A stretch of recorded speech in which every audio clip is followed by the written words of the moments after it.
चलो जय हिंद बच्चों। अपन क्लास 12 बिजनेस स्टडी का चैप्टर नंबर 1 स्टार्ट करने जा रहे हैं। चैप्टर का नाम है nature and significance of management.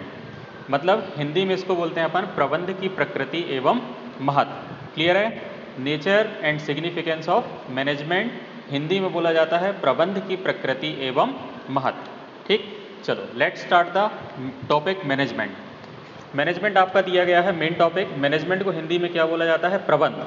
Clear है? अपन एक जनरल डिस्कशन पे लेते हैं कि हम जब भी कोई कार्य को करते हैं तो कार्य को करने से पहले हम क्या करते हैं? एक प्लानिंग बनाते हैं, है ना? एक प्लान बनाते हैं। उस प्लान के तहत हम क्या करते हैं? सारी चीज़ों को मैनेज करने का काम करते हैं। मान लो हमें एक छोटी सी बर्थडे पार्टी देनी है। अब उस बर्थडे पार्टी का अरेंजमेंट हमको करना है, तो अरेंजमेंट करने के लिए सबसे पहले हम किस चीज़ को मैनेज करेंगे कि हमारे पास फाइनेंस कितना है, पैसा कितना है ना? हमारे पास 5,000 है, 10,000 है, 15,000 है कि 20,000 है। उसी के बेसिस पे हम क्या करेंगे? अपनी पार्टी का मैनेजमेंट करेंगे, मतलब अरेंजमेंट करेंगे। कुल मिला के ये है, ठीक है? तो 5,000 का होगा तो 5,000 रुपये के हिसाब से अपन अरेंजमेंट करेंगे। मतलब पूरा हम मैनेज करेंगे कि हमारे जितने भी खर्चे हमारी पार्टी में होने वाले हैं तो हम उन 5,000 में पूरा अपना कर सकें। क्लियर? 10,000 रुपये होंगे हमारे पास तो थोड़ा और अच्छा अपन मैनेजमेंट करेंगे उस पर। तो किसी भी चीज़ को मैनेज करना, है ना, किसी भी चीज़ को मैनेज करना, it is a part of management. किसका पार्ट कहलाता है ये? मैनेजमेंट का। हिंदी में इसको बोलते हैं प्रबंध। चलो देखते हैं मीनिंग। मीनिंग मतलब होता है अर्थ। ठीक, management is an art of getting things done with and through others. क्या बोल रहा है कि मैनेजमेंट क्या है? एक आर्ट है, एक कला है ना? किस चीज़ को प्राप्त करने की? किसी भी चीज़ को प्राप्त करने की, किसी भी उद्देश्य को प्राप्त करने की, है ना? Management is an art. Art मतलब होता है कला। प्रबंध एक कला है किसी भी चीज़ को प्राप्त करने की, या तो उस चीज़ को हम खुद प्राप्त करेंगे एंड थ्रू अदर्स, या फिर किसी दूसरे व्यक्ति के सहयोग से हम प्राप्त करेंगे। ठीक, हम जैसे सहयोग की अपन बात करें तो सहयोग कैसे हो सकता है? हमको क्या करना है? एक स्थान से दूसरे स्थान पर जाना है, तो जाने के लिए हमें क्या चाहिए? गाड़ी चाहिए। ठीक है, अब गाड़ी कौन लेके आएगा? या तो हम बाहर से किसी को बुलाएं गाड़ी वाले को और उसको बोलें कि भैया हमें इंदौर से कहाँ जाना है? भोपाल जाना है, तो आप लेके चलोगे कि नहीं चलोगे? तो थ्रू अदर्स, है ना? मतलब दूसरों के जरिए हम अपने आप की जो भी प्रक्रियाएं हैं, जो भी क्रियाएं हैं, जो भी कार्य हैं, उनको हम क्या कर रहे हैं? मैनेज करने का काम कर रहे हैं कि भैया हमें सुबह 6 बजे निकलना है और 9 बजे तक वहाँ पे एनी हाउ पहुँचना है। तो उसी हिसाब से हम क्या करेंगे? अपने टाइमिंग को मैनेज करेंगे। ये चीज़ है। तो मैनेजमेंट इज़ एन आर्ट, मतलब एक कला है मैनेजमेंट किसी भी चीज़ को प्राप्त करने की, मतलब अपने उद्देश्य को प्राप्त करने की। या तो उस उद्देश्य को हम खुद प्राप्त करेंगे या फिर हम दूसरों के सहयोग से उस चीज़ को प्राप्त करने का कार्य करेंगे। ठीक, management can be defined as the process of getting things done with the aim of achieving organisational goal effectively and efficiently. क्या बोल रहा है कि मैनेजमेंट कैन बी डिफाइंड, मतलब मैनेजमेंट को और भी अपन तरीके से डिफाइन कर सकते हैं। It is the process of getting things done, मतलब किसी भी ऑब्जेक्टिव, किसी भी उद्देश्य को प्राप्त करने के लिए, गेटिंग थिंग्स, है ना, कोई भी चीज़ को प्राप्त करने के लिए, with the aim of achieving organisational objective, हम अपने कार्यों को इस तरह से प्राप्त करने की कोशिश करें जिससे हमारा ऑर्गेनाइजेशनल गोल क्या हो सके? हमें प्राप्त हो सके। With effectively and efficiently. बच्चों इसको अपन आगे डिस्क्राइब करेंगे कि इफेक्टिवली और इफिशियंटली होता क्या है। ठीक है, तो इफेक्टिवली एंड इफिशियंटली। इफेक्टिवली का मतलब होता है, अभी शॉर्ट में समझ लो कि इफेक्टिवली का जो मतलब होता है विद इन टाइम, मतलब जितना समय हमें दिया गया है किसी कार्य को करने के लिए, हम उतने समय में उस कार्य को पूरा कर लेंगे। अगर 1 घंटा हमें दिया गया है किसी कार्य को करने के लिए तो हम 1 घंटे के अंदर में उस कार्य को पूरा कर लेंगे, मतलब वो कहलाएगा आपका इफेक्टिवली। क्लियर? क्या कहलाएगा वो हमारा? इफेक्टिवली। And efficiently. इफिशियंटली का मतलब होता है कि जिस कार्य को हम कर रहे हैं उसमें कॉस्ट कम से कम लगनी चाहिए, लागत क्या होनी चाहिए? कम से कम लगनी चाहिए, तो वो चीज़ कहलाता है आपका इफिशियंटली। क्लियर? एक जगह टाइम की बात हो रही है और दूसरी जगह पैसों की बात चल रही है, लागत की बात चल रही है, कॉस्ट की बात चल रही है। क्लियर है? इफेक्टिवली मतलब with in time. With in time मतलब कि समय के भीतर, समय के भीतर। 1 घंटा दिया तो 1 घंटे से पहले आप कभी भी कर लो, लेकिन 1 घंटे से ज़्यादा नहीं होना चाहिए। तो वो जो कहलाएगा वो कहलाएगा आपका इफेक्टिवली। एंड इफिशियंटली का मतलब है कि जितनी लागत आपको दी गई है, अभी हमने एग्जांपल लिया था कि किसी कार्य को करने के लिए 5,000 रुपये आपके पास हैं, तो 5,000 रुपये से कम पैसा भले लगा लो आप, 5,000 से कम में आप अपना काम कर लो, लेकिन 5,000 से 1 रुपये भी ज़्यादा नहीं लगना चाहिए। अगर लग गया तो फिर आपका जो वर्क है वो इफिशियंटली नहीं कहलाएगा। क्लियर है? चलिए हिंदी में देखते हैं। सबको दिख रही है ना स्क्रीन? हाँ चलो, तो ऊपर अपन ने देख लिया। हाँ गुड बेटा good. Management is an art of getting things done with and through others. Management can be defined as the process of getting things done with the aim of achieving organisational objectives effectively and efficiently. Clear? Hindi में देखते हैं। अन्य लोगों से कार्य कराने की कला को प्रबंध कहा जाता है। अन्य लोगों से कार्य कराने की कला को क्या कहते हैं? प्रबंध कहते हैं। यह निर्धारित उद्देश्यों को प्रभावी ढंग से एवं दक्षतापूर्ण प्राप्ति के लिए किए गए कार्यों की प्रक्रिया है। क्या बोल रहा है? निर्धारित उद्देश्य मतलब जो अपन ने ऑब्जेक्टिव बनाए हैं। हमारे बिजनेस का मेन ऑब्जेक्टिव होता है प्रॉफिट गेन करना। क्लियर? अगर हमको प्रॉफिट गेन करना है तो पिछले साल 10,000 का प्रॉफिट हुआ, इस साल 15,000 का प्रॉफिट होना चाहिए। तो 15,000 का प्रॉफिट हम किस तरीके से करें, उसके लिए हम क्या करेंगे? निर्धारित उद्देश्यों को प्रभावी ढंग से, मतलब जो उद्देश्य है हमारा प्रॉफिट कमाना, उसको हम प्रभावी ढंग से क्या करेंगे? अपने कार्य को पूर्ण करने की कोशिश करेंगे। दक्षतापूर्ण प्राप्ति के लिए, दक्षतापूर्ण मतलब एक भी हमारा रिसोर्स वेस्ट नहीं होना चाहिए, वो कहलाता है आपका दक्षतापूर्ण। दक्षतापूर्ण प्राप्ति के लिए किए गए कार्यों की प्रक्रिया है। क्लियर? अतः प्रबंधन को प्रभावशीलता एवं कार्यक्षमता के लक्ष्यों को प्राप्त करने हेतु कार्य कराने की प्रक्रिया के रूप में परिभाषित किया जा सकता है। इसका उद्देश्य सर्वमान्य उद्देश्यों की प्राप्ति हेतु किए जाने वाले प्रयासों के संबंध में मार्गदर्शन प्राप्त करना होता है। क्लियर है? मतलब किसी भी कार्य को करने के लिए प्रभावशील ढंग से और कार्य क्षमता के अकॉर्डिंग, है ना, उनको प्राप्त करना, उन कार्यों को प्राप्त करने के लिए जो प्रोसेस हमारे द्वारा अपनाई जाती है, जो प्रक्रिया हमारे द्वारा अपनाई जाती है, उसी प्रक्रिया को हम क्या बोलते हैं बच्चों? मैनेजमेंट बोलते हैं। हिंदी में इसको प्रबंध बोलते हैं। क्लियर है? यहाँ तक किसी को कोई डाउट? हाँ वेरी गुड। चलो आगे बढ़ते हैं। हमने अभी बताया था आपको इफेक्टिवली और इफिशियंटली, है ना। इफेक्टिवली को अपन बोलते हैं इफेक्टिवनेस एंड इफिशियंटली को बोलते हैं इफिशियंसी। क्लियर है? ऊपर आपको दिख रहा होगा इफेक्टिवनेस एंड इफिशियंसी। हिंदी में इसको बोलते हैं, इफेक्टिवनेस को बोला जाता है प्रभावपूर्णता और इफिशियंसी को बोला जाता है कुशलता। इफेक्टिवनेस को क्या बोला जाता है? प्रभावपूर्णता एंड इफिशियंसी को बोला जाता है कुशलता। देखते हैं क्या होता है इनका मतलब। Efficiency completing the work at low cost. अभी हमने आपको बताया था इफिशियंट का मतलब क्या होता है कि कम से कम लागत में, कम से कम पैसों में क्या करना है? किसी भी कार्य को पूरा करना, वो कहलाता है हमारा इफिशियंसी। मतलब कम से कम पैसों में किसी कार्य को पूर्ण करना, वो कहलाएगा efficiency. Efficiency completing the work at low cost means doing the task correctly at minimum cost through optimum utilisation of resources.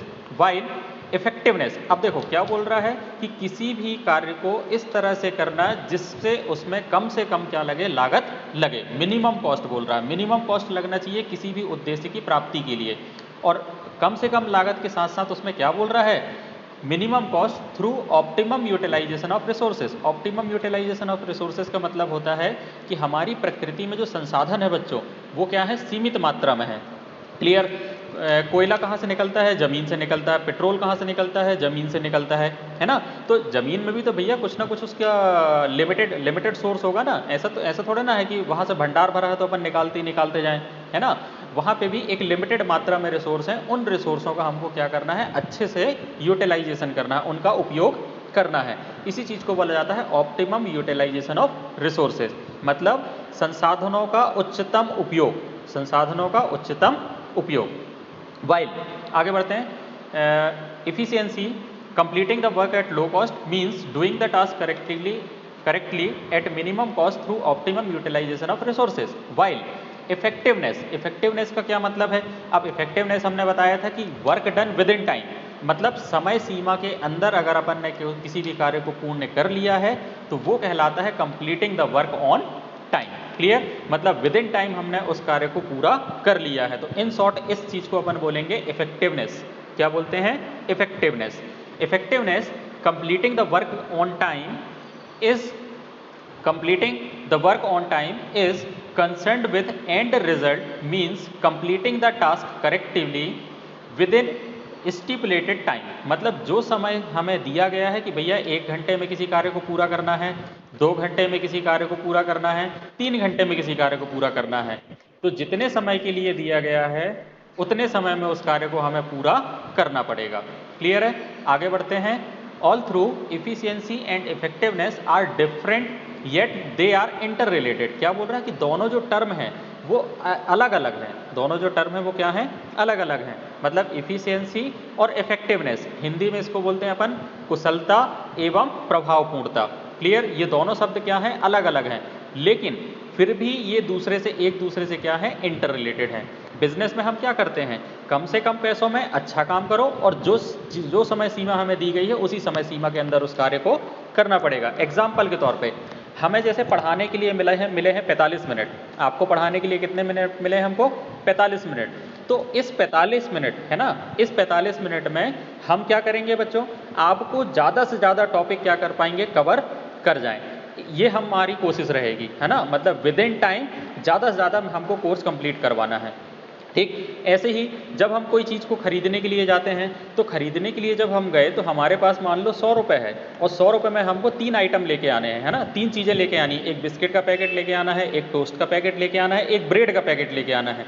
अब हम क्या करेंगे, क्वांटिटी हम थोड़ी थोड़ी क्या करेंगे, सबकी कम कर लेंगे। हमको पता है कि भैया 50 रुपये की ब्रेड आएगी, 25 रुपये की टोस्ट आएगी और 25 रुपये की क्या आ जाएगी, हमारी बिस्किट्स आ जाएंगी। ठीक, तो हम उस पैसे को डिवाइड कर लिया 3 हिस्सों में, जिस चीज़ की ज़्यादा ज़रूरत है उस चीज़ को अपन ने ज़्यादा परचेस किया। 50 रुपये की ब्रेड की ज़रूरत है तो 50 रुपये में किया, उसको 25 का अपन ने खरीद के नहीं लाया। जिस चीज़ की 25 की ज़रूरत थी उसको अपन ने 25 में खरीदा।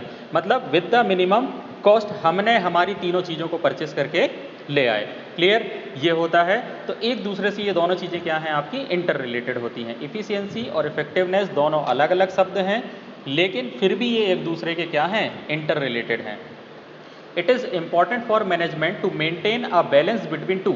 इन दोनों के बीच में हमको क्या करना पड़ेगा बच्चों, सामंजस्य बिठाना पड़ेगा, है ना। इन दोनों के बीच में बैलेंस बनाना पड़ेगा, है ना। जैसे तराजू में दोनों तरफ बराबर होता है तब जाके कोई चीज़ अपन परचेस करके लाते हैं कि नहीं लाते हैं। 1 kg का बांट रखा है एक तरफ, दूसरे तरफ हमारा सामान रखा हुआ है, जब तक दोनों बराबर नहीं हो जाते तब तक वो उसमें सामान डालते रहता है, और जैसे ही ज़्यादा हुआ तो उसमें से निकाल भी लेता है ना। तो वो इसी तरह अपने को भी क्या करना है, विद इन टाइम काम करना है और विद द मिनिमम कॉस्ट, और दोनों के बीच में क्या बनाना है, हमको सामंजस्य बिठाना है। मतलब हमारा जो भी काम है वो विद इन टाइम कंप्लीट होना चाहिए और with the minimum cost complete होना चाहिए, दोनों के बीच में बैलेंस बनाना है। क्लियर?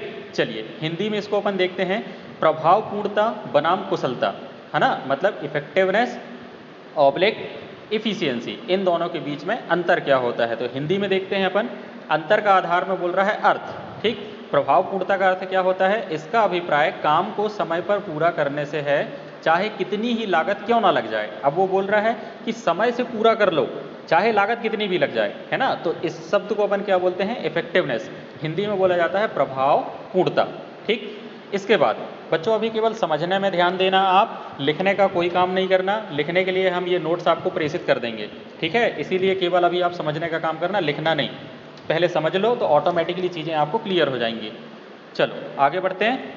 इफेक्टिवनेस क्या बोला कि इसका अभिप्राय काम को समय पर पूरा करने से है, चाहे कितनी ही लागत क्यों ना हो, है ना। लागत भले हमारी ज़्यादा लग जाए लेकिन हमारा जो काम है वो समय से पूरा हो जाए। तो समय से पूरा होने की जो प्रक्रिया होती है उसको अपन बोलते हैं इफेक्टिवनेस। ठीक, हिंदी में प्रभावपूर्णता। अब देखते हैं कुशलता का अर्थ क्या होता है, इफिशियंसी का अर्थ क्या होता है। इसका अभिप्राय काम को न्यूनतम लागत पर पूरा करने से है। मतलब कम से कम लागत में, कम से कम कॉस्ट में, कम से कम पैसों में किसी भी कार्य को पूर्ण कर लेना। क्लियर? देखते हैं इफेक्टिवनेस का उद्देश्य। इफेक्टिवनेस का उद्देश्य क्या है, अंतिम परिणामों को समय पर प्राप्त करना, है ना। इसका उद्देश्य होता है इफेक्टिवनेस का, प्रभावपूर्णता का, कि जो भी लक्ष्य हमने निर्धारित किया है वो लक्ष्य हमारा समय से पूरा हो जाना चाहिए।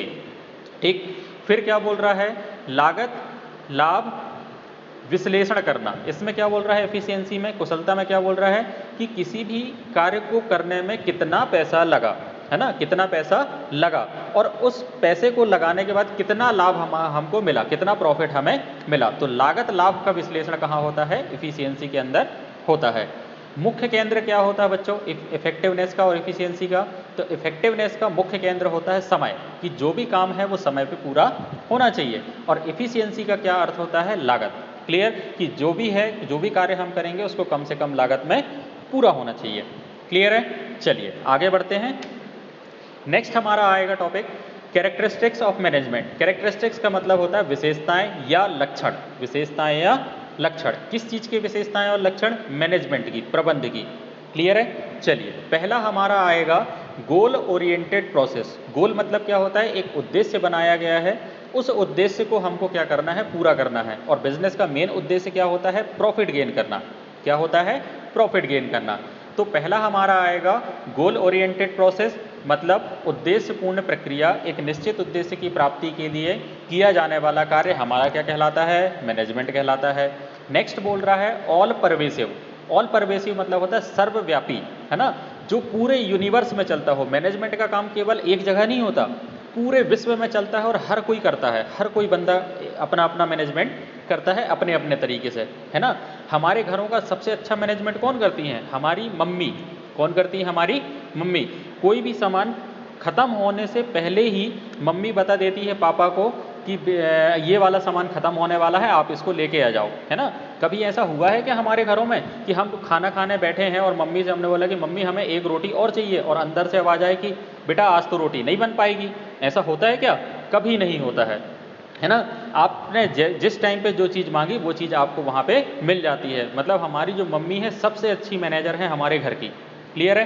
तो इसी तरह हर जगह पे मैनेजमेंट, ऐसी कोई भी जगह नहीं है जहाँ पे मैनेजमेंट का कार्य ना होता हो, प्रबंधन का कार्य ना होता हो। क्लियर है? इसीलिए इसके कैरेक्टरिस्टिक्स में, विशेषताओं में एक पॉइंट जोड़ा गया है ऑल परवेसिव, सर्वव्यापी। सभी जगह पूरे पूरे यूनिवर्स में मैनेजमेंट का काम होता है ना। हर कोई व्यक्ति अपना अपना मैनेजमेंट करता है, अब चाहे वो किसी भी चीज़ से रिलेटेड हो सकता है। फिर मल्टी डायमेंशनल बोल रहा है। मल्टी डायमेंशनल का मतलब क्या होता है? बहुआयामी गतिविधियाँ, है ना। बहुआयामी, मल्टी डायमेंशनल मतलब मैनेजमेंट केवल एक क्षेत्र तक सीमित नहीं है, हर क्षेत्र में काम करता है। हर क्षेत्र में काम करता है और हर जगह काम करता है। हर जगह काम करता है तो ऑल परवेसिव, हर क्षेत्र में काम करता है तो वो कहलाता है बहुआयामी। क्या कहलाता है? बहुआयामी। हम कभी कभी क्या करते हैं, मोबाइल में आपने देखा होगा कि हम मोबाइल में व्हाट्सअप भी चलाते रहते हैं, फेसबुक भी चलाते रहते हैं, एक ही साथ कई बहुत सारे ऐप खोले रहते हैं अपने मोबाइलों में, है ना। अपन कई बार उनको डिलीट करना पड़ता है, साइड में स्लाइड कर दो तो वो गायब हो जाते हैं। तो व्हाट्सअप भी खुला है, फेसबुक भी खुला है, होता है ना। व्हाट्सअप भी खुला है, फेसबुक भी खुला है, हम म्यूज़िक भी सुन रहे हैं, हेडफोन लगा है, अपना गाना चल रहा है बाकायदा, है ना। और जब अपन वीडियो देखते रहते हैं तो बाकायदा हमारे व्हाट्सअप मैसेज भी आते रहते हैं, स्क्रीन पे शो करते रहते हैं। तो ये क्या है? मल्टी डायमेंशनल, मतलब एक ही चीज़ में बहुत सारे कार्य हो रहे हैं। तो उसी तरह मैनेजमेंट में भी हर छोटे छोटे क्षेत्र में क्या होते रहते हैं? कार्य होते रहते हैं। इसीलिए इसको बोला गया है बहुआयामी गतिविधियों वाला, है ना। मतलब मैनेजमेंट क्या होता है? बहुआयामी होता है। फिर आगे देखते हैं, नेक्स्ट पॉइंट आएगा अपना कंटिन्यूअस। कंटिन्यूअस का मतलब होता है निरंतर चलने वाली प्रक्रिया। मैनेजमेंट क्या है? निरंतर चलते रहती है। एक प्रोसेस हमारी कंप्लीट हुई, एक उद्देश्य हमारा पूर्ण हुआ, फिर हम दूसरे उद्देश्य के लिए कार्य करने लगते हैं। मैनेजमेंट हमारा कभी बंद नहीं होता। आज आप स्टूडेंट्स हो, आज आप किस चीज़ के लिए अपना मैनेजमेंट कर रहे हो कि भैया हमारा जो 12th का रिजल्ट है वो अच्छा होना चाहिए, है ना, ताकि हमारा आने वाला फ्यूचर क्या हो सके? अच्छा हो सके। तो आज आप 12th की पढ़ाई कर रहे हो, मतलब जितनी चीज़ें मैनेज करोगे आप 12th से संबंधित करोगे। क्लियर? 12th आप पास आउट करके ग्रेजुएशन में जाओगे, फिर ग्रेजुएशन में फिर वही प्रोसेस स्टार्ट, आपकी मैनेजमेंट की प्रोसेस स्टार्ट हो जाएगी कि भैया हमारे पास लिमिटेड पैसा है, उस पैसे का अच्छे से उपयोग करना है ना। अच्छे से कोचिंग लेनी है हमको, अच्छे कॉलेज में हमारा एडमिशन होना चाहिए ताकि हमारी पढ़ाई आगे चल के रुके ना। क्लियर है? फिर ग्रेजुएशन करने के बाद आप फिर पोस्ट ग्रेजुएशन में जाते हैं, तो पोस्ट ग्रेजुएशन में भी आप क्या करते हैं? फिर मैनेजमेंट का कार्य चालू हो जाता है। मतलब कहने का ये है कि मैनेजमेंट जो प्रोसेस है वो कंटिन्यूअसली चलते रहती है ना। पोस्ट ग्रेजुएशन करने के बाद आप जॉब करने चले गए, जॉब जहाँ भी करोगे तो वहाँ पे भी मैनेजमेंट करोगे, है ना। वहाँ पे ही मैनेज करोगे कि भैया मेरी सैलरी इतनी है इतनी सैलरी से मेरे को अपने परिवार को भी चलाना है, मेरे खर्चों को भी चलाना है, गाड़ी का पेट्रोल भी डलवाना है ना, खाने के लिए भी पैसे खर्च करने हैं, तो वो सारी चीज़ें फिर आपकी चलते रहेगी, उन चीज़ों को आप मैनेज करते रहोगे। फिर इसके बाद आप लोगों की शादी होगी, तो शादी के बाद फिर आपका और परिवार बढ़ जाएगा, 1 से 2, 2 से 3, है ना। तो इस तरह से मैनेजमेंट की जो प्रोसेस है वो कंटिन्यूसली चलते रहती है। इसी तरह बिजनेस में भी एक उद्देश्य पूरा हुआ तो दूसरे उद्देश्य की प्राप्ति के लिए फिर हम मैनेजमेंट का कार्य चालू कर देते हैं। क्लियर है? तो ये जो प्रोसेस है हमारी मैनेजमेंट की एक विशेषता और है कि ये कंटिन्यूअस प्रोसेस है। कौन सी प्रोसेस है? कंटिन्यूअस प्रोसेस, निरंतर चलने वाली प्रक्रिया है। क्लियर? नेक्स्ट पॉइंट आएगा हमारा ग्रुप एक्टिविटी। कौन सी एक्टिविटी? Group activity. मैनेजमेंट कोई एक व्यक्ति अकेला नहीं करता है ना, पूरा ग्रुप करता है। अगर कोई ऑर्गेनाइजेशन है, कोई संगठन है, जैसे हम अपन अपने स्कूल की बात करें, है ना, श्रमोदय विद्यालय इंदौर की बात करें, तो श्रमोदय विद्यालय इंदौर में क्या एक ही टीचर पूरे स्कूल को पढ़ा सकता है? नहीं पढ़ा सकता। उसके लिए 40 टीचर अपने पास हैं, अवेलेबल है, हर सब्जेक्ट का अलग टीचर अवेलेबल है। एक ही टीचर सारे सब्जेक्ट नहीं पढ़ा सकता, है ना। अगर सारे सब्जेक्ट आपके कंप्लीट नहीं होंगे तो आपका ओवरऑल रिजल्ट खराब हो जाएगा, है ना। आप 5 सब्जेक्ट का पेपर देते हैं कि नहीं देते हैं? एक सब्जेक्ट से बस तो पास होते नहीं है, 5 सब्जेक्ट में आप पास होते हैं। तो वही चीज़ होती है कि ये क्या है, एक ग्रुप ऑब्जेक्टिव है ना, ग्रुप एक्टिविटी है। ग्रुप के द्वारा, समूह के द्वारा कोई कार्य किया जाता है, मैनेजमेंट किया जाता है, ताकि हमारा जो उद्देश्य है, जो निश्चित उद्देश्य हमने बनाया है, उस उद्देश्य की प्राप्ति हमें हो सके। तो क्या है ये? ग्रुप एक्टिविटी है, सामूहिक क्रिया है, किसी एक व्यक्ति का काम नहीं है, ठीक, सामूहिक क्रिया है। फिर बोल रहा है डायनामिक फंक्शन। कौन सा फंक्शन है बच्चों? ये डायनामिक फंक्शन है, मतलब गतिशील कार्य है, मतलब बदलते रहता है, हर क्षेत्र में ये बदलते रहता है ना। हम आज 12th में तो 12th जैसी प्लानिंग करेंगे, जब हम ग्रेजुएशन में जाएंगे तो वहाँ फिर अपन इंडिपेंडेंट हो जाएंगे, है ना। फिर क्या होगा, हमें केवल घर से पैसा मिलेगा और उस पैसे का हमको इस्तेमाल करना है। अब चाहे अच्छी जगह कर लो, चाहे उसको खराब जगह कर लो। खराब जगह तो वैसे ही नहीं करेंगे, अगर खराब जगह करेंगे हम तो हमारा भविष्य भी क्या हो जाएगा, खराब हो जाएगा। इसीलिए हम उस पैसे को क्या करेंगे, अच्छी जगह इस्तेमाल करेंगे, अच्छी ट्यूशन लेंगे, अच्छे कॉलेज में एडमिशन लेंगे, है ना, इन सब चीज़ों पे अपन ध्यान देंगे। तो हमारी जो प्रक्रिया है, ये जो कह रहे हैं मैनेजमेंट की जो प्रक्रिया, वो गतिशील है, कभी रुकती नहीं है, डायनामिक होती है और हर क्षेत्र में जाके बदल जाती है। सोच हमारी क्या हो जाती है, थोड़ी सी एडवांस हो जाती है। एक कार्य को हमने पूरा किया, एक उद्देश्य हमारा प्राप्त हो गया, अगला उद्देश्य आया, उस उद्देश्य को प्राप्त करने के लिए हम दूसरी प्लानिंग करेंगे। क्लियर? बर्थडे पार्टी और शादी की पार्टी दोनों में अंतर होता है। बर्थडे पार्टी छोटी होती है, उसमें हम अपने कुछ दोस्तों को बुलाते हैं, क्लियर है। लेकिन जब शादी की पार्टी होती है तो उसमें आपने देखा होगा कि पूरे रिश्तेदारों को बुलाते हैं, रिश्तेदारों के साथ साथ अपन बाहर वाले व्यक्ति को भी इनवाइट करते हैं जो हमारे खास हैं, क्लियर है। तो अलग अलग जगह पे अलग अलग तरीके का मैनेजमेंट होता है, इसीलिए इसको बोला गया है डायनामिक फंक्शन। क्या बोला गया है? डायनामिक फंक्शन, गतिशील कार्य। मतलब सिचुएशन और परिस्थिति को देखते हुए हम अपने मैनेजमेंट करने के तरीके को बदल देते हैं, डायनामिक। फिर लास्ट में बोल रहा है बच्चों इंटेंजिबल फोर्स। क्या बोल रहा है? इंटेंजिबल। इंटेंजिबल का मतलब होता है अदृश्य, जिसे हम देख नहीं सकते, है ना। अब देख नहीं सकते तो उसका कोई ना कोई तो अल्टरनेट होगा, तो उस चीज़ को हम क्या करेंगे, महसूस करते हैं। क्या करते हैं? महसूस करते हैं। इंटेंजिबल फोर्स है, अदृश्य एक शक्ति है। मतलब मैनेजमेंट करने का हर किसी का अपना अपना तरीका होता है, पढ़ने का अपना हर किसी का अपना अपना तरीका होता है ना। जिस तरह 5 उंगलियां हमारी बराबर नहीं होती, वैसे हर व्यक्ति बराबर नहीं होता है। हर किसी का मैनेजमेंट का जो तरीका होता है वो अलग अलग होता है ना। और उसके मैनेजमेंट करने के तरीके को हम देख नहीं सकते, उसके तरीके को हम केवल महसूस कर सकते हैं। क्लियर है? जैसे हम पढ़ा रहे हैं, कोई और टीचर आपको पढ़ा रहा है, तो हर टीचर के जो पढ़ाने का जो तरीका है वो थोड़ा डिफरेंट होता है, मतलब उसके मैनेजमेंट का तरीका क्या हो गया, डिफरेंट हो गया, है ना।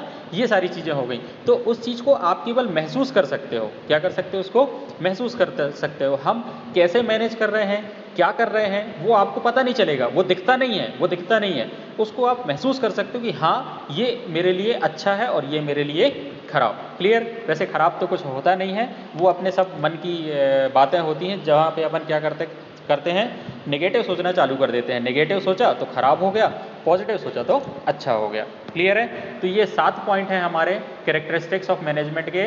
पहला है गोल ओरिएंटेड प्रोसेस, उद्देश्यपूर्ण प्रक्रिया, ऑल परवेसिव, सर्वव्यापी, मल्टी डायमेंशनल, बहुआयामी, कंटिन्यूअस, निरंतर चलने वाली प्रक्रिया, ग्रुप एक्टिविटी, सामूहिक क्रिया, डायनामिक फंक्शन, गतिशील कार्य, और इंटेंजिबल फोर्स, अदृश्य शक्ति। क्लियर हुआ बच्चों? यहाँ तक किसी को कोई डाउट तो नहीं है? देख लो जरा, किसी पॉइंट में अगर किसी को कुछ लग रहा हो तो बताओ।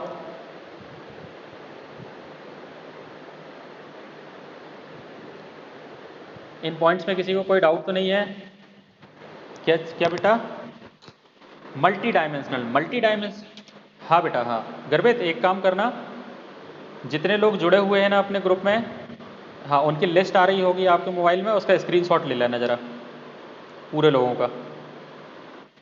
हाँ स्क्रीनशॉट ले लो, हम मल्टी डायमेंशनल समझाते हैं आपको, ठीक है? चलो क्या बोल रहा है? मल्टी डायमेंशनल का मतलब होता है बहुआयामी। मतलब मैनेजमेंट का जो तरीका होता है वो हर क्षेत्र में हर जगह पे अलग अलग तरीके का होता है। क्लियर है? कैसे अलग अलग तरीके का? मतलब एक ही समय में हम बहुत सारी कार्य करते हैं एक उद्देश्य की प्राप्ति के लिए। हमें प्रॉफिट कमाना है, हमारा मेन उद्देश्य है प्रॉफिट कमाना। अब उस प्रॉफिट को हम कैसे कमाएंगे? हमारे पास है लिमिटेड रिसोर्स मतलब पैसे हमारे पास कम है। उस पैसे को हमको क्या करना है? इस्तेमाल करना है किसी भी प्रोडक्ट को बनाने के लिए। अब प्रोडक्ट को बनाने के लिए जब हम पैसा इस्तेमाल करेंगे तो क्या प्रोडक्ट हम बनाएं, किस तरीके से हम उस प्रोडक्ट को बनाएं, ये सारी चीज़ें हम वहाँ पे चेक करेंगे। क्लियर? तो एक प्रोसेस यहाँ हो गई, एक गतिविधि यहाँ चली गई। अब प्रोडक्ट हमारा बन गया, बनने के बाद उस प्रोडक्ट को हम क्या करेंगे? स्टोर करके रखेंगे। ऐसा तो है नहीं कि वो उसी समय में वो प्रोडक्ट जैसे ही बना और बिक गया, है ना? कुछ अमाउंट में वो बिक सकता है, लेकिन पूरे अमाउंट में वो बिक नहीं सकता, सेल नहीं हो सकता, है ना? तो जो बच जाएगा उसको हम अच्छे से स्टोर करेंगे। मतलब उद्देश्य हमारा है प्रॉफिट कमाना। अब प्रॉफिट कैसे जा रहे हैं अपन? पहले प्रोडक्ट को बनाया, बनाने के बाद उसको स्टोर करके रखा कि भैया इन फ्यूचर इसको हम बेचेंगे। अब हमारे पास जब प्रोडक्ट आ गया तो उस प्रोडक्ट को हमने कहाँ किया? मार्केट में ले जाके सेल कर दिया। और जब सेल करेंगे तो बनाया 10 रुपये में, बेचा हमने 12 रुपये में, 2 रुपये जो एक्स्ट्रा आया वो हमारा क्या हो गया? प्रॉफिट हो गया। तो प्रॉफिट हमारा गेन हो गया, मतलब उद्देश्य हमारा पूरा हो गया कि हमें बिजनेस से क्या कमाना था? प्रॉफिट कमाना था। लेकिन प्रॉफिट को कमाने के लिए हमने 3 जगह मैनेजमेंट किया। कहाँ कहाँ किया? एक किया हमने प्रोडक्शन में, दूसरा किया हमने स्टोरेज में, और तीसरा किया हमने सेलिंग में, मतलब मार्केटिंग में, है ना? 3 जगह हमने मैनेजमेंट किया। इसीलिए इसको बोला जाता है बहुआयामी गतिविधियाँ, है ना? हर क्षेत्र में हमको मैनेजमेंट करना पड़ता है एक उद्देश्य की प्राप्ति के लिए। उद्देश्य था प्रॉफिट कमाना, लेकिन मैनेजमेंट कहाँ कहाँ हुआ? प्रोडक्शन में हुआ, मतलब उत्पादन में हुआ। दूसरा हमारा कहाँ हुआ? स्टोरेज में हुआ, वेयर हाउस वगैरह में अपन ने मैनेज किया। और इसके बाद फिर तीसरा मैनेजमेंट अपन ने कहाँ किया? सेलिंग पर्पस के लिए किया। क्लियर है? मल्टी डायमेंशनल समझ में आ गया गर्वेद? चलो, और किसी को कोई डाउट? हाँ, और किसी को कोई डाउट? सबको क्लियर है यहाँ तक? किसको नहीं है क्लियर? बताओ जरा। क्लियर है? हाँ चलो बच्चों, अपना समय अभी 10 मिनट और बचा है। एक अपन टॉपिक इसमें और कंप्लीट कर लेंगे, ठीक है? चलो, कैरेक्टरिस्टिक्स ऑफ मैनेजमेंट का पहला है हमारा पॉइंट गोल ओरिएंटेड प्रोसेस। क्लियर? देखते हैं गोल ओरिएंटेड प्रोसेस होती क्या है हमारी। ठीक, नंबर 1 गोल ओरिएंटेड प्रोसेस, उद्देश्यपूर्ण प्रक्रिया। क्या बोलते हैं गोल ओरिएंटेड को? गोल मतलब होता है एक उद्देश्य, है ना? एक लक्ष्य निर्धारित करना। गोल मतलब होता है एक हमारा लक्ष्य। तो लक्ष्य को प्राप्त करने की प्रक्रिया को अपन बोलते हैं गोल ओरिएंटेड प्रोसेस, या हिंदी में बोला जाता है इसको उद्देश्यपूर्ण प्रक्रिया। ठीक, देखते हैं क्या है ये। It is a goal oriented process which is to achieve already specified and desired objectives by proper utilisation of available resources. हमने बताया था कि हमारे प्रकृति में जो संसाधन है वो क्या है? लिमिटेड मात्रा में है। क्लियर है? उन लिमिटेड संसाधनों का, उन लिमिटेड रिसोर्स का हम इस तरह से उपयोग करें कि हमारा जो उद्देश्य है वो पूरा हो सके। Clear? It is a goal oriented process which is to achieve already specified, मतलब जो ऑब्जेक्टिव हमारा है वो पहले से निर्धारित है कि हमें प्रॉफिट कमाना है। क्लियर है? वो पहले से हमारा डिसाइडेड है। एंड डिजायर्ड ऑब्जेक्टिव, और जो हम चाहते हैं, है ना, जो हमारी चाहत है कि भैया हमें प्रॉफिट गेन करना है, तो उस उद्देश्य को प्राप्त करने के लिए हम क्या करेंगे? Proper utilisation of available resources. जो संसाधन हमारे लिए उपलब्ध हैं उन संसाधनों का इस तरह से उपयोग करना कि हमारा जो उद्देश्य है वो अच्छे से प्राप्त हो सके। इसी चीज़ को मैनेजमेंट का पहला कैरेक्टरिस्टिक्स बोलते हैं, जिसको बोला जाता है गोल ओरिएंटेड प्रोसेस, उद्देश्यपूर्ण प्रक्रिया। हिंदी में देखते हैं प्रबंध है लक्ष्य प्रधान प्रक्रिया है जो संगठनात्मक उद्देश्यों को प्राप्त करने के लिए सहायता करती है। क्या है प्रबंध, मैनेजमेंट क्या है? पहला बोल रहा है गोल ओरिएंटेड प्रोसेस, तो लक्ष्य प्रधान प्रक्रिया है। कौन सी प्रक्रिया है? लक्ष्य प्रधान, उद्देश्य को प्राप्त करने की प्रक्रिया है, लक्ष्य को प्राप्त करने की प्रक्रिया है। ठीक, इसीलिए बोला गया है कि प्रबंध लक्ष्य प्रधान प्रक्रिया है जो संगठनात्मक मतलब ऑर्गेनाइजेशनल ऑब्जेक्टिव है ना, संगठनात्मक उद्देश्यों को प्राप्त करने में सहायता करती है। संगठन का उद्देश्य क्या होता है? किसी बिजनेस का उद्देश्य क्या होता है? प्रॉफिट गेन करना। हमारे संगठन का उद्देश्य क्या होगा कि आप लोग अच्छी जगह जॉब करने पहुंच जाओ, है ना, अच्छे से यहाँ पे पढ़ाई करो और अच्छी जगह आप जॉब करने पहुंच जाओ। तो ये हमारा उद्देश्य है, ये हमारी ऑर्गेनाइजेशन का उद्देश्य है कि हमारे बच्चे अच्छी अच्छी जगह पे पोस्टेड हो, कोई आईएएस ऑफिसर बने, कोई आर्मी में जाए, है ना, ये है मतलब उसमें आर्मी में चला जाए, कोई ऑफिसर बन जाए, कोई आईएएस ऑफिसर बन जाए, कोई डीएसपी बन जाए, कोई डीआईजी बन जाए, कोई पुलिस में चला जाए, है ना। तो ये हमारा उद्देश्य है कि हमारे बच्चे अच्छी जगह पोस्टेड हों, ये हमारा लक्ष्य है। ठीक, तो प्रबंध लक्ष्य प्रधान प्रक्रिया है जो संगठनात्मक, किसी भी संगठन ऑर्गेनाइजेशन, है ना, कोई भी ऑर्गेनाइजेशन हो सकती है, XYZ, एजुकेशन की हो जाए, हेल्थ की हो जाए, हेल्थ वालों का क्या होता है ना, स्वास्थ्य विभाग भी एक ऑर्गेनाइजेशन है। स्वास्थ्य विभाग में क्या होता है कि हमारा जो भी मरीज हमारे पास आए वो हमारे पास से स्वस्थ होके चला जाए, उनका उद्देश्य ये होता है ना। तो हर क्षेत्र में काम करता है मैनेजमेंट। तो लक्ष्य प्रधान प्रक्रिया होती है जो संगठनात्मक उद्देश्यों को प्राप्त करने में सहायता करती है, इसीलिए इसको बोला गया है गोल ओरिएंटेड प्रोसेस, उद्देश्यपूर्ण प्रक्रिया। ठीक, फर्स्ट पॉइंट सबको क्लियर?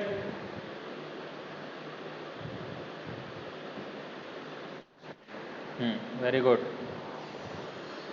चलो नेक्स्ट पॉइंट आ रहा है हमारा ऑल परवेसिव। ऑल परवेसिव का मतलब होता है सर्वव्यापी, मतलब पूरे यूनिवर्स में मैनेजमेंट का कार्य होता है, पूरे यूनिवर्स में, पूरे ब्रह्मांड में, पूरे विश्व में ऐसी कोई भी जगह नहीं है जहाँ पे मैनेजमेंट का कार्य ना होता हो, कोई भी मैनेजमेंट का कार्य ना करता हो, ऐसी कोई भी जगह नहीं है पूरे विश्व में। क्लियर? इसीलिए इसको बोला गया है सर्वव्यापी, सर्वव्यापी सभी जगह पर। ठीक, all pervasive. Management is universal in nature, मतलब प्रकृति से ही जुड़ा हुआ है मैनेजमेंट, है ना, प्रकृति से ही जुड़ा हुआ है मैनेजमेंट, इसीलिए बोला गया है यूनिवर्सल इन नेचर। ठीक, तो मैनेजमेंट क्या है? यूनिवर्सल इन नेचर है। It is used in all types of organisation, whether economic, economic का मतलब होता है आर्थिक, है ना, सभी टाइप के ऑर्गेनाइजेशन में ये काम करता है। वेदर इकोनॉमिक मतलब आर्थिक, आर्थिक मतलब कि पैसों संबंधित कोई भी ऑर्गेनाइजेशन हो। फिर बोल रहा है सोशल मतलब सामाजिक, और पॉलिटिकल मतलब राजनीतिक। क्लियर? आर्थिक, सामाजिक और राजनीतिक। Clear? Irrespective of its size, मतलब उसके साइज पे भी डिपेंड करेगा कि जो ऑर्गेनाइजेशन है वो छोटा है कि बड़ा है।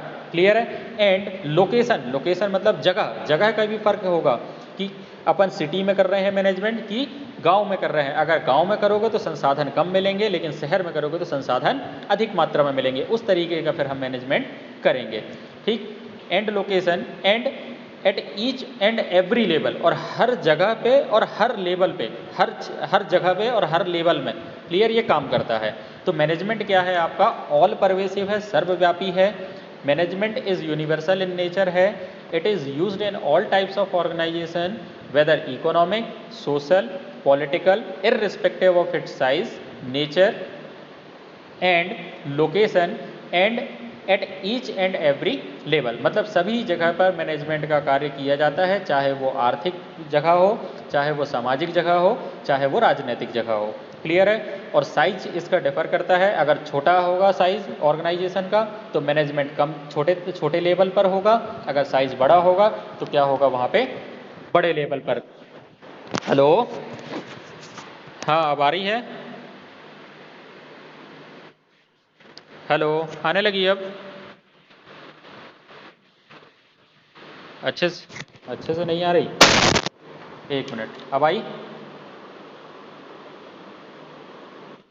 हाँ ठीक है। तो मैनेजमेंट क्या है? ऑल परवेसिव है, सर्वव्यापी है। Management is universal in nature है ना।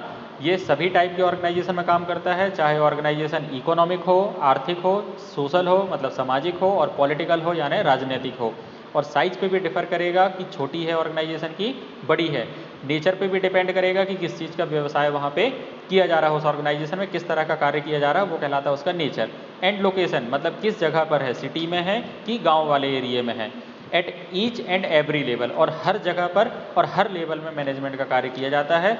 इसीलिए मैनेजमेंट की जो प्रोसेस है उसको बोला गया है ऑल परवेसिव, सर्वव्यापी, सभी जगह पर होने वाला कार्य। ठीक, हिंदी में देखते हैं। प्रबंध सर्वव्यापी है जो सभी प्रकारों के संगठनों जैसे सामाजिक, आर्थिक, राजनीतिक आदि के लिए आवश्यक है। क्लियर है? ये दोनों पॉइंट में किसी को कोई डाउट तो नहीं है?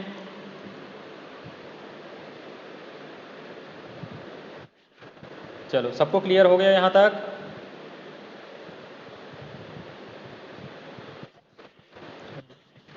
चलो, वेरी गुड बेटा। आज अपने पास समय की थोड़ी कमी है ना? अपने को क्लास एंड करनी पड़ेगी क्योंकि नेक्स्ट क्लास भी आज है हमारी 10 बजे से।